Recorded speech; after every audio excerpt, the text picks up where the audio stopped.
All right, welcome to the Sumer Sports Show, Wednesday edition, November 8th.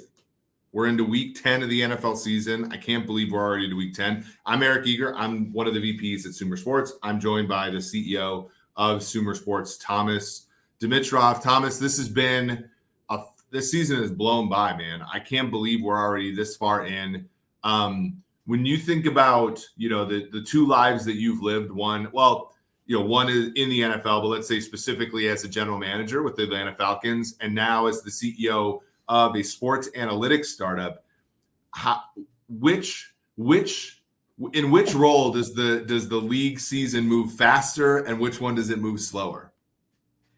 I don't know. I mean, they're both fast moving in their own way. They both have their stresses, of course. But I swear to God, we mentioned in episode 20, whatever Monday was. Geez, I'm trying to keep up with it all. That we had our data analytics group in here, right? So we have 15 people in here right now, churning away. I mean, you open the door, it's like this wave of, like, in my mind, this unbelievable intelligence swirling around in our building here, which excites me because I think the more people can get, smarter, of course, in the NFL, the more they'll be interested in using data to augment. And these guys out there and gals are working so hard to bring something to the forefront that most general managers really don't have a clue of how far it's coming or how far it's come in the evolution, right? I can go on and on about that, but talk Sumer for a minute here, because you know that you were up there yesterday. Today you're working from home, and I'm just feeling it here. Like, they're coming up with new ideas. They'll drag me in every once in a while to show me what they're doing. But of course, I don't have the background and the knowledge and the brain that you have with a PhD in microbiology or whatever it is. Math microbiology. What is it? Biomes? Math biology was the subfield of math that I did it. Yeah, I mean, I think what's really cool is, I think you're selling yourself short. I mean, a lot of the discussions are talking about like stuff that and we're going to talk a little bit, actually a really interesting math problem later on that you had to tackle when you were the general manager of the Atlanta Falcons. But, it's so much fun. Just, you get in these groups, right? And we're pretty big now. We're about 40 data scientists, engineers, and everything. And it's like, you only talk to a certain number of them. And then when you're management like me, you only talk to even fewer of them. So it's fun. Like Udit Ranazario, for example, formerly of the Browns, like comes in. We just talk about team building for a little bit. And like over time, how my views on coverage and pass rush and team, on age curves and all this kind of stuff have evolved over time. And it's really fun just to sort of go through those notions and to know that this is a practice, right? Like you think about, doctors, they talk about their practice, lawyers talk about their practice. And the reason they do it is because a lot of these things aren't solved. You think about and I'm not going to get political, but like you think about COVID-19, like the hardest problem was like, it was an unknown. We had no idea how, lockdowns would work, vaccines would work, whether they would work at all. And in football, it's kind of the same thing. Like I sent an email to your former colleague, Scott Pioli, where we're talking about, why is NFL offense down? And it's like, well, it's because teams got scared of Patrick Mahomes and they started running too high. And then so NFL teams started running the football more. And last year they were more efficient at it. And this year, for whatever reason, whether it be running backs are kind of aging out a little bit or defensive linemen are sturdier against the run, we have not seen efficiency running the ball, even against 6 or 7 man boxes, which are usually advantageous. And so this whole thing, it's like, if we ever thought we had the answer, like the answer is a moving target, and we're constantly trying to move faster than the target is. This one, Thomas, I really like, by the way. I have not shown this to you, but somebody from Ravens Kingdom here, Geno Stone. Geno Stone was my favorite one of my favorite players coming out of his drafted in the 7th round, and is now I think he's leading the league in interceptions. But yeah, it's even to that point, like, if you think you have the answer, another Ravens fan in Beat Gamer 99, Geno's a baller. It's like, but again, if you think about what's so cool about Sumer is like we're moving quickly, and the question is can we move faster than the league does, because the league is moving fast as well. Wait a minute, I want to go back to the Raven fans for a second. I mean, no mention of Eric DeCosta being the true baller there, the true baller builder. I mean, come on, guys. I need some responses there because Eric has done a hell of a job, and he keeps picking up these guys. He's working really well, of course, with a head coach that has a strong belief and understanding of how he wants to put together a team, and it's Yeah, I kind of mean, they are. There yeah. you go. Well, the other joke was just wait for our Darius Washington, which was the he was the little safety. I mean, I agree with you. Like think about all the great moves that Eric DeCosta's made. You think about that whole organization in Baltimore where you have him obviously taking over for Ozzie, Ozzie having all that success, but then Eric being kind of one of the forefronts of analytics where you have Corey Krawick and David McDonald who worked for you and also in Atlanta and Daniel Stern, who's on the sideline helping John with the in-game decisions. Like it's a very well-rounded organization, and I think for a lot of times they got a lot of flack because they're like, oh, they're a team that trades back, and they're a team that does and they're like, well, how much does that gain them? They've only won one playoff game since 2014, and it's like, well, it's really hard to win playoff games in the NFL, Thomas, right? And so now they're looking up, and I think the betting markets would either make them Kansas City or San Francisco, the best team in football right now. And I think the only thing, if you're a Ravens fan, that you have to worry about as they try to go for their third Super Bowl is injuries, right? The injuries have always been an issue for them. You talk about Marcus Williams. Somebody brought this up, which again is a very good, I think, point towards Eric DeCosta. They only discovered Geno Stone because Marcus Williams tore his pectoral muscle, right? A guy that they signed in free agency from. But that depth, roster depth, is a function of the general manager and how adept he is at picking players sort of later in the draft. And so, kudos to them. We didn't want to really make it about the Ravens, but the Ravens certainly are a team that's been impressing me so far this season. Well, I think the only other thing about the Ravens and any of these other teams that have a strong analytics department and systems department, they are one. Of course, Philadelphia is one. We've always talked about this. You talk about the Browns, you talk about Minnesota, whoever you're talking about. Coming back to Eric and his group and your opportunity to laud a guy like David McDonald and some of the people that there, you have a very firm grasp on who's really thriving in this league. And there's no doubt in your mind that the Ravens are one of the top employing data and scientists. It's not just whatever, right? They're literally at the top of their game. Is that correct from your point of view? Geno Stone is the guy that I think about, right? Like Isaiah Likely is another one. When you make, and again, I'm not trying to give away the sauce here, but when you make a model, right, and you're trying to predict players from college to pro, and teams like Baltimore are picking the same players that you like, that to me it fortifies in my mind that I at least have some clue because I know how sharp they are. I know how sharp David and Corey are. I know, before it was Sarah, now Sarah's a member with John Park in Dallas. But yeah, I mean, these are people who, I don't know if the NFL, obviously Kwesi became a GM, but Kwesi got a VP job with Andrew Berry, after a few years in San Francisco. He's kind of the first analytics GM. I think if you start to turn the clock forward, maybe half a decade to a decade, the people like Corey, I think, are going to end up being, candidates for these jobs because it's a league where, and this is again like one of the reasons why it's so valuable for me, obviously, to interact with you. It's like there are inner workings of what it really means to be a football evaluator and a team builder and everything. And if you've been on the Baltimore Ravens and you look at how they've built their team, there's just so much.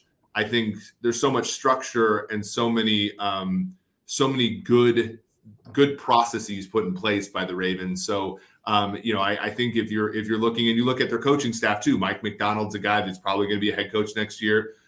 He's running one of the better defenses in all of football. Like that's such a good franchise. And there's no surprise that even though they're injured some years, they're always in the mix. They're always in the mix. Well, look, I didn't mean to spin it around on Ravenville and all that. We've got a lot to talk about, but it's good. Well, it's good because it actually brings up something that I wanted to think about because midway point in the season, right, when you're a general manager or a coach or you're just in a team, like some of these things start coming up actually, right? Like you have, by the way, Ryan Nelson says Palazzolo has the model. Well, I'm going to tell you guys a secret. Palazzolo's model is my model. But okay, but There anyway, you go. so No, keep going. There you go. I'd say it yeah, we loud. built It's we your built the model. wins above average model at PFF, and Steve does a really good job of knowing football and making those orders, but it's based upon the wins above average model that my team built, and Steve does a very good job of deploying it and talking about it on the podcast. So I appreciate that. But sure, he can claim it. I like that. I like that. A little bit of But pushback. That's good. yeah, but when you're thinking about this time of year, okay, middle of the season, you've had seasons, for example, I think about 2012, you guys like went probably, I think you were undefeated at this point. You think about other years, you turned the clock, you had other years where you had a difficult record at this point in time. And the question being like, what goes through your mind right now is you're simultaneously trying to guide a team to wins, but you're also trying to build the team next year through free agency and the draft. We talk about, and I was going to bring this up. You watch USC versus Washington the other night, and Caleb Williams. Everybody's talking about how Caleb Williams goes over to his mother and cries, and whether or not that's like indicative of him being a top pick. And so all of this stuff is happening where you have one eye to the future and one eye to the present. The trade deadline's over, so you really can't add to your team. What is this time like when you're a general manager, basically building a football team at this point? Well, again, it's contingent on where you are as a team, to your point, record-wise, right? How your players are playing, how your free agents are playing, your draft your draft players, of course, how they're developing. Every day as a general manager, at least I did with Dan Quinn and Mike Smith, and I'm a big believer, if I were to ever go back in that situation, regular communication. I'm talking about 5 to 10 times a day with the head coach as a GM is vital. If you get those relationships, this is my little diatribe, but if you get those relationships where a head coach and a GM don't communicate but once a week or whatever, to me, that is not what you need. You need regular, lucid communication. And that was a part of what I believed we were. So Dan Quinn and I, to be more in the here and now versus Smitty that many years ago, we would always visit about where we were with the team. We would always go up to our depth charts. And before at the beginning of the day or somewhere during the middle of the day when we had some time, we would talk about the strengths and the weaknesses of our roster. I mean, sometimes overbearing, like we would always revisit it. We had a big thing that we decided that we were going to gauge our CT grade we created. It sounds a lot more complicated than it was, or it is, but it was a competitive toughness grade, right? It was at the core of whatever we did. Competitiveness and toughness were two different things, right? You could be competitive and not be a tough ass, or you could be a tough ass and really not be that competitive, right? When you had both and you had a grade of a 6, 7, or a 7, 8, or 9 as a CT grade, it showed on your depth chart, right? You could see the pockets of your depth chart of, man, our secondary is tough and competitive, but our linebackers are more midline, and our front is, the badass competes, but they're not that competitive, or sorry, they're not that tough, they're not that gritty, whatever it may be. So we did a lot of that work, and then as a GM, the head coach was go and start doing his work with the team. As a GM, I at this point would start really digging into more video, college video, of course. I would set up my schedules more in the last, probably mid-October through November and into December to make sure that I was getting the looks that I truly needed to get. If we were looking at a quarterback, and obviously in Atlanta, we weren't looking for a quarterback my entire time there. Maybe should have been after a backup somewhere along the way, but we weren't because of Matt and his health. And then, we spent a lot of time on that. We start digging in with the pro department and start talking about what's out there in free agency as well.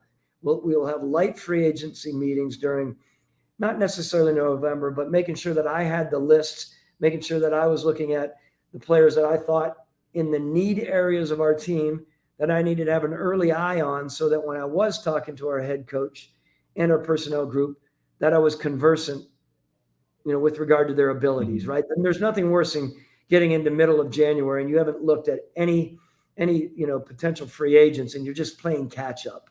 So what this is a time to make sure you're at the front of it and make sure you're not always scrambling to try to get to the front, because there are always matters that come up that put you aside. And by the way, very few people maybe some of these old GMs that sat in and watched video all their lives.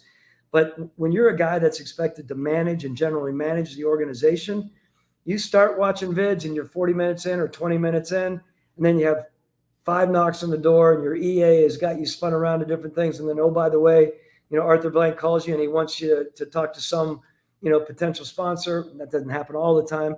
Or, the media people come to you and ask you to do certain things. You are sort of misdirected at times. You got to get your focus back. So without beating this up, there's a lot on a GM's plate this time of year, even though people think, well, why don't you just have your feet up on the proverbial table and just put a dip in and just kind of watch some football. It's so not that. There's a lot more. By the way, Thomas does not use drugs in any way. Even though he talks about it, I think it's important to point that out. It's so. Did I say about drugs, or you're talking about dip? Well, in theory, like a dip is there's a stimulant there, right? And that was one of, by the way, if we're gonna go through stories, growing up, never partook in any of those things. One of the more jarring parts about being a college football player was going from one of the biggest, strongest people on your high school team to showing up to grown men with kids with a dip while you're in meetings and being like, wait a sec, like you're better than me at football, even though you use all these substances. Like, I must really suck. That was like the big jarring part for me as an 18-year-old freshman at Minnesota State. The one question I have is, so how much do you end up anchoring on situation? Like, how much do you make a decision based upon the first part of the season, and how hard is it to move off of that? Like, there are players, like I remember Todd Haley in 2009 when Jamal Charles over the last 4 or 5 games of the season rushed for 800 yards. And, and Todd Haley openly admitted at the end, he said, I have to reevaluate. I had written Jamal Charles off, is basically what he said. And I only played him out of necessity, and he became a superstar. And I have to change my evaluation. And frankly, we have to change what we're doing in free agency. And funny, Kansas City still went out and signed Thomas Jones, which is funny. But how, because it's funny because everybody love, in the sports and in media, we all like to think about games and make them into something that they're not. There's not that much information packed into 8 games, but relative to their whole college career and their whole pro career up until that point. But what is enough in the last 9 weeks or 8 weeks of the season to make you, guys got CT of 4, let's say, and you watch him play over the last little bit, and he becomes a guy who's more of a 6 for you. And how much is that well, maybe he's just playing for his next contract, or maybe it's low stakes stuff. How often are you significantly moved by what happens over the last 2 months of a regular season? Well, let me step back for a second, because I want to make sure that I'm very clear about this. 2 things. One, I didn't express it enough. The CT grade has 2 grades to it, right? So when you're looking C first, T next. So if you have a 6.5, you're saying that his competitive is a 6 and it's good, and his toughness is a 5, it's adequate. Just for it's very basic. I get it, but it's from an analytics standpoint. But that's where you can see where the high grades were and where the lower grades, and if there was a discrepancy. That aside, I think what's very important for the listeners to know, and we've talked about this, and I want you to segue in a little bit of where we are with Sumer on it. I mean, performance gaps and where we are with that in our draft dashboard, and where we are with that with our roster value. Performance gap is huge for a GM to do his work prior to the head coach being finished his work at the end of January, or whenever he finishes, so he can jump into spending his time on the true needs of the organization. So although I'm going to be watching most of the draft board, at least the front board, the main board as a GM, my focus early on has to be on the areas of need within your organization. So I'm not going to sit there and watch all the quarterbacks and spend all my time there. If we are crappy at linebacker and tight end, this time of year, I'm going to get a really good gauge on where they are. And I'm going to be going to my head coach every day that we meet, and I'll say, look, I just watched 4 other, tight ends, or I watched these linebackers.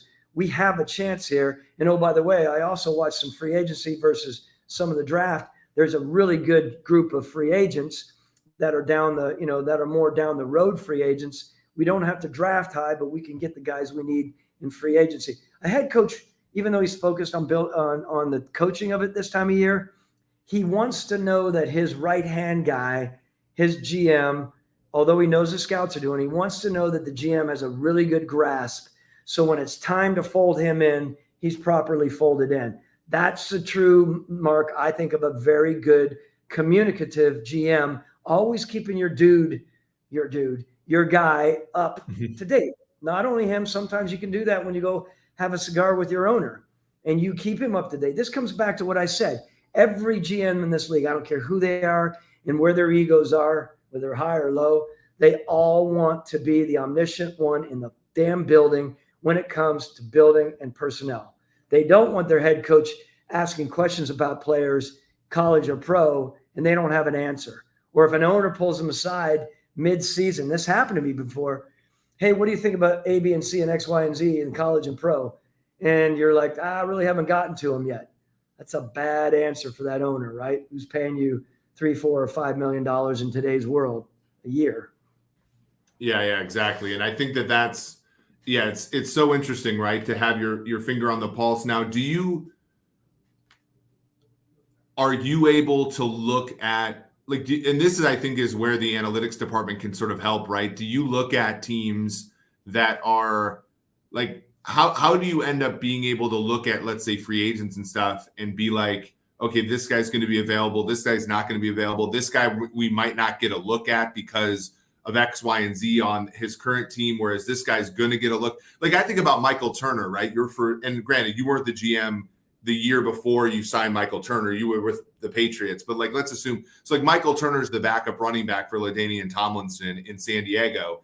And you're looking at that and you're like, San Diego is falling off a little bit. We might get to see more of Michael Turner relative to LT because they might want to save his legs for the next year when they're more competitive. Like, is that something that's more evidence-based, or is that something that's a little bit more kind of like narrative-driven? And could an analytics department help you? Because I know, like, you've been what's really fun is building this website and this all this stuff with you. You're super interested in the odds, right? Oh, the Falcons went from 48% to 27%, but like those odds can inform you as to what kind of looks you're going to get into certain players, specifically quarterbacks, but every kind of player.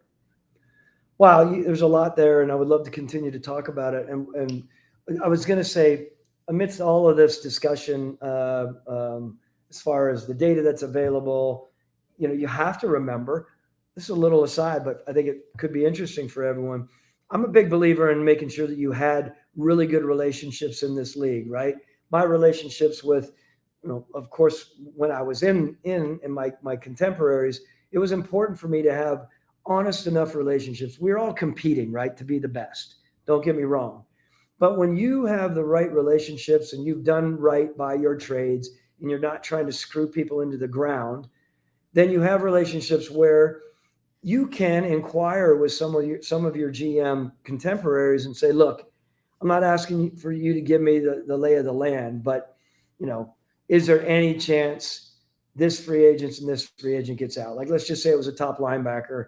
And they're like, look, most of them, if you're good quality acquaintances, will say, keep your eye on it or don't waste your time.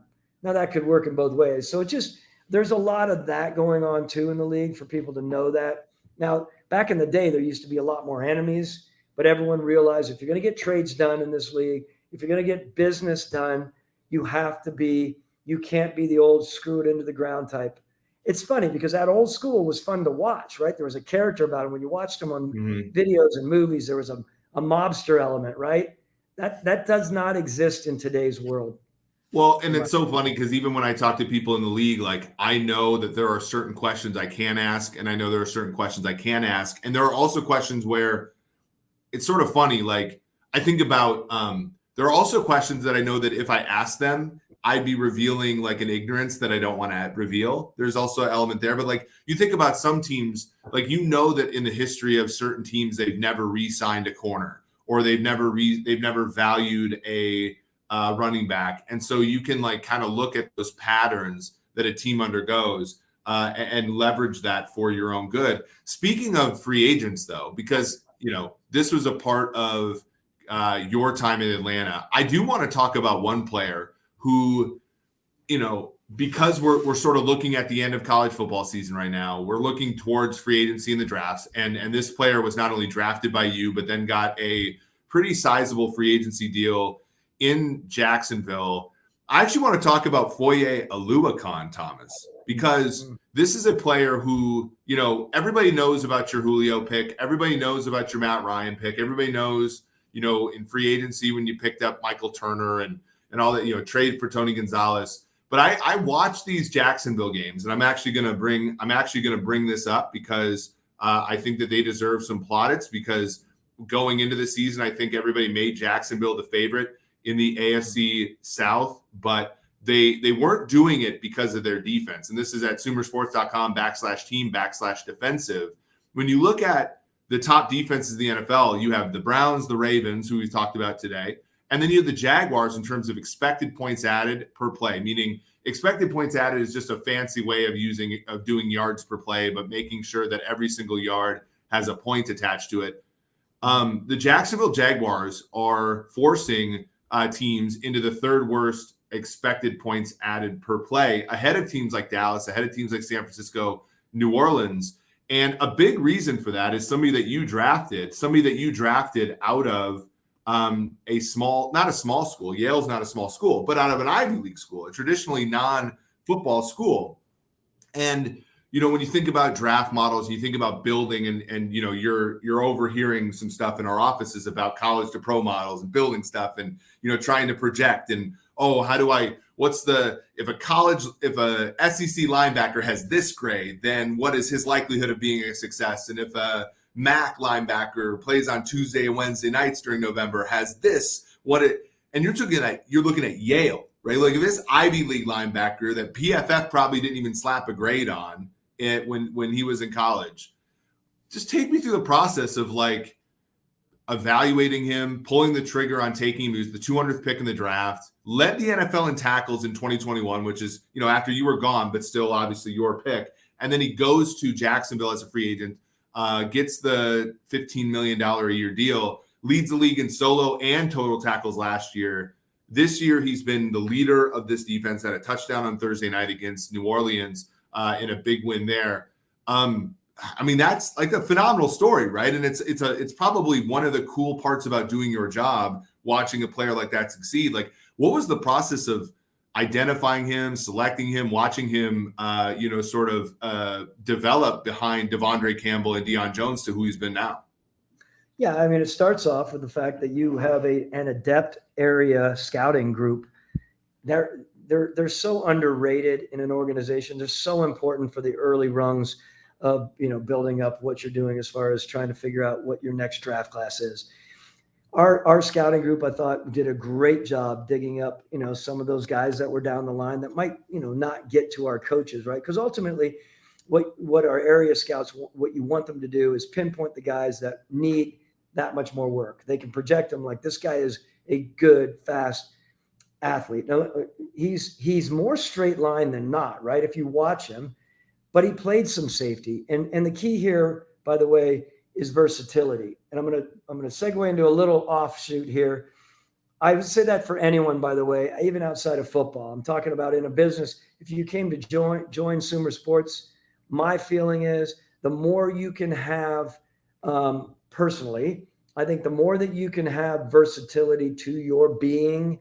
So some Swiss Army knife, not saying it detracts from your focus, but if management, CEOs, founders and chairmen can look at you and say, wow, this person, this gal or this guy has multi-layers of ability and versatility to move around, that's a big thing. It's a big thing for offensive linemen. It's a big thing for management. It's a big thing for a coaching staff member. It's a big thing for the marketing side. So I just want to say that was him, right? He was versatility through and through. That's why we were so interested.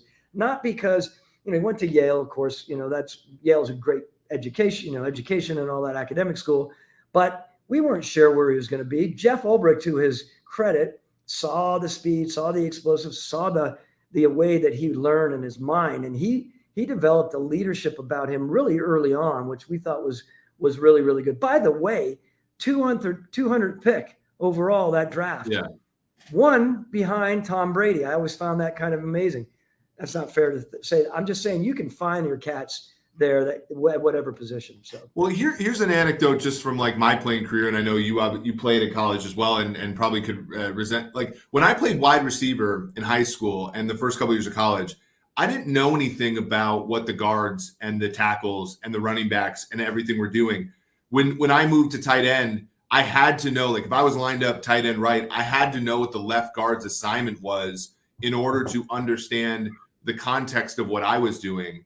And it made me understand the game of football better. I would probably still be where I am now if I just played wide receiver in college. But I do think that there's an element of the same thing's true. Like in business, like I don't know what it's like to be a CEO, but I know what it's like to be a leader in some ways. And so I know, like on a day like today, like when you have a million things that you're juggling, what I need to do as far as, let's prepare for the podcast with the context that Thomas has to have these 7 calls today or these 7 things today. Or, being a data scientist, like I know how to lead data scientists because I've been one before, right? And I think when you're looking at football players who can understand the context, especially at linebacker where, you can't just be a will linebacker in the NFL anymore. Offenses are moving and shifting, and you go from being a Sam to a will in a particular snap. Like you really have to understand why, even if you're out of position, if you can be like a replacement level person, then there's a real value there. There's a real value, and I love it. Those were the fun ones, every once in a while when you're like trying to dig into what your staff is presenting, and it's fun as a scout to know that sort of the genesis of that player moving through your organization and interest to the spot of where you get together. And by the way, just so everyone knows, most teams now have a scout that is an expert in an area. Once he finishes his work across the country, evaluating all positions, they usually, at least any of us in the Patriot paradigm and beyond, everyone kind of focuses in on a position. So the linebacker expert was really dialed in on Foye, right? And he would bring it to Jeff Albrecht, and Albrecht would get excited, start doing his work, and then he would start rising up the ranks, right? That's a great feeling as a scout, right? That their coach is listening to you, and now your GM and your head coach are really in on it. It's a real buzz. I know it sounds fairly basic, but it's why you're there, right? To feel like you're having some input in the building of a very good, tough, aggressive football team. And he's, for the people that graded him well, the people that followed him, they're not walking around with that on their chest like I was the guy, because it's an organizational pick, but they feel good, especially, you can say that that's the same thing about Devondre Campbell, right? We picked some good players like a lot of teams did. When they go somewhere else and they get cut or we don't re-sign because we don't think as an organization we should, and they go somewhere else and they thrive, there are many reasons for that. But it is a little bit of a feather in the cap from where it all started, and that's at the area scouting level. So, yeah, that makes sense. It's got to be so nice. I mean, I can't relate to this as being somebody who's never scouted or picked a player, but like even like back when you're a professor and you're saying, when you're saying, I developed this person as a professor, and then they go on to be like a robotics professional or an I have interns now work for the Lions and the Jets and stuff. It's just so much fun to see them kind of mature. So this has been a good conversation. I know we're going to cut it a little bit short. It's a busy Wednesday, as everybody can imagine. Thomas is in the office with 1 billion people. Look, let's just say it as it is. When Thomas is in here getting to talk to me, they're all jealous. So he's got to go back out there with the commoners and spin up some football analysis. So we're going to end a little bit early today. This has been a lot of fun. A lot of good people in the mentions as well. If you like what you heard on this podcast, hit the like button, hit the subscribe button, tell a friend about this show. We're starting to post on Threads as well, in addition to Twitter. Please subscribe to the show. We're less than 200 subscribers away from 3,000, which would mean a lot to my ego, maybe not Thomas's as much. And write a review, because Thomas really likes those reviews. So for Thomas Dimitroff, for Eric Eager, this has been the Sumer Sports Show.